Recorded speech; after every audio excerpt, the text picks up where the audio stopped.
If something happens to Basecamp and I only have one source of revenue that's entirely reliant on Basecamp as a company, not just a software, then I'm really limiting my ability to flex or pivot when things happen.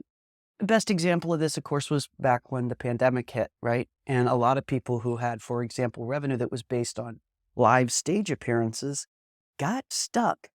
And if you think about what they did, what so many amazing entrepreneurs did during that time was they pivoted to other revenue streams. Hey, y'all, and welcome to the Cash Flow Podcast, where we're going to talk about everything related to the money in your small business. I'm your host, Pam, and without further ado, we're going to jump right into our episode. Hey, welcome back. We are going to talk about alternative revenue streams and 3 things you can do in your business to have them. It's such an important thing. We address it very often with clients and in our own businesses around concentration of revenue. And what that means is we never want to really have too much revenue concentrated in one particular product or one particular customer for a couple of reasons. And it relates to something you may have heard referred to as sole source. So for example, let's say that I have one product line and that is a coaching business and I do all of the coaching work on Basecamp. And all I do in my business, I put courses out there and messaging out there and communication with my students through Basecamp. And it's one product line and I get $5,000 a month from every client for doing it. It's great. I've got a wonderful business. If something happens to Basecamp and I only have one source of revenue that's entirely reliant on Basecamp as a company, not just a software, then I'm really limiting my ability to flex or pivot when things happen. The best example of this, of course, was back when the pandemic hit, right? And a lot of people who had, for example, revenue that was based on live stage appearances got stuck. And if you think about what they did, what so many amazing entrepreneurs did during that time was they pivoted to other revenue streams. And that sounds nice and sexy, but how the hell do you do it, right? That's a great question. And we really want to address it here with 3 things to do to add revenue streams to your business. The first thing I really suggest has to do with your marketplace and really listening. So if you're out there selling something or doing something for your market, and on a regular basis, you are in one way or another either addressing your vendors or your clients or even your employees as well, and they've got their finger on the pulse of what's going on.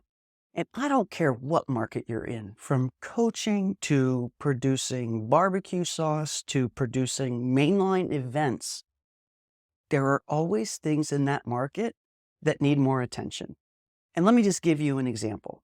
So during the pandemic, let's take that as an example. We had a lot of singers who performed live on stage. And boom, overnight, that opportunity was gone. So what did they have to do? They had to come up with revenue streams. So they started thinking about their marketplace, about what they dealt with in the life of a singer, what other singers that they sang with did, composers, directors. And they began to say, what are the other needs in this marketplace? So there were a lot of singers who were feeling less than useful in this environment. So some singers went and said, hey, okay, let me do a coaching course for how to get through a pandemic as a singer. Others were saying, hey, there are certain skill sets that some singers have that others don't. Let me teach those skill sets. So that in that particular case, what then starts to happen is they bill another revenue stream for teaching or for coaching. That's one of the biggest examples that jumped out at me.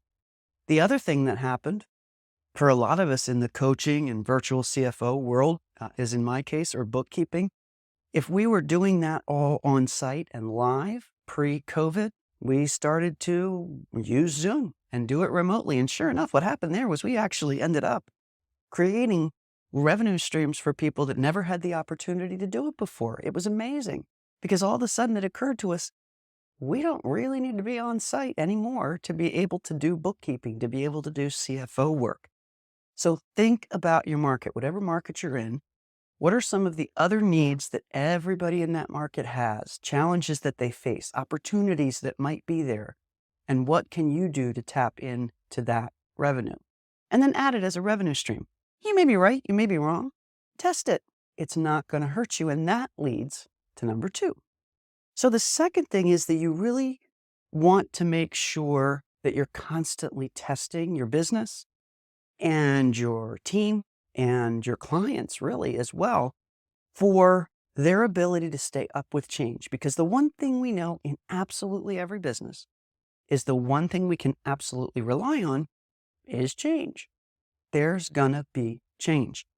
So I make it a practice of, and I encourage you to as well in your business, whatever it is, to come up with the ideas from number 1 and create what we call a minimum viable product.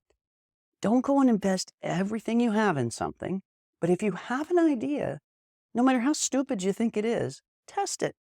Because who knows, it could work. So many of the things that we take for granted today, the 3M sticker, those peel back pieces of paper that you can stick to the wall. I actually have one in my room across here to tell me where to look so I don't stare at the camera when I'm doing these podcasts. That little thing was a mistake. It was an accident. Long story behind that. But the point is, you may think you have a stupid idea. You may not brainstorm with your team because you feel like their ideas are harebrained. Guess what? The harebrained ideas are the ones that often turn into the best products. But don't go and invest everything you have in that particular product or line of revenue. Take a little bit of money, do what you do to have to make something viable. That's what the minimum viable product is, and try it. Try it out. No risk, no reward, but don't risk the entire business on it. Okay, so that's the second thing. First is listen to and pay attention to your marketplace and your own frustrations in your marketplace, and come up with a brainstormed list of ideas that you could possibly create another line of revenue with.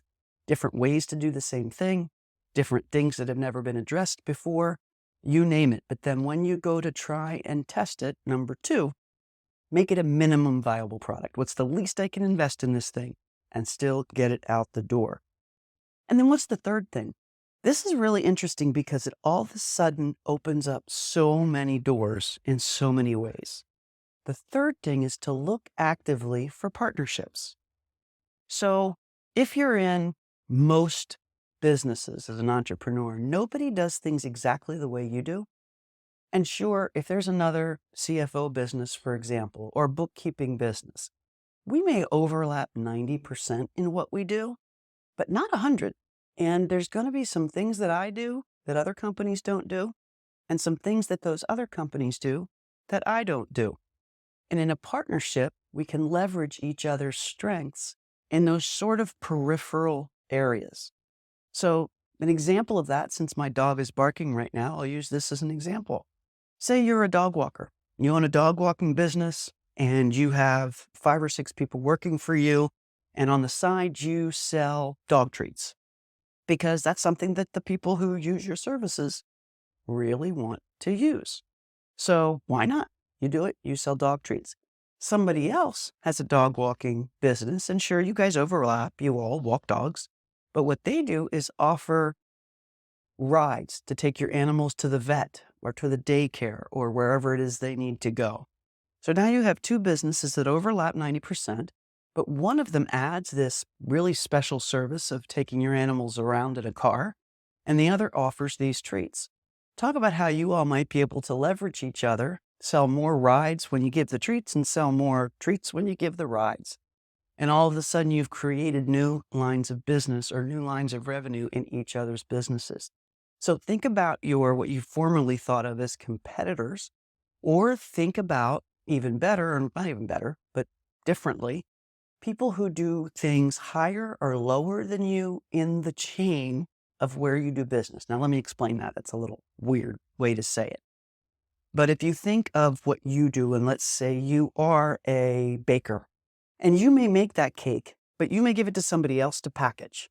And you certainly get the flour from somebody else. And whoever grinds the flour gets it from a farmer. And whoever creates the flour packages it and mails it to you.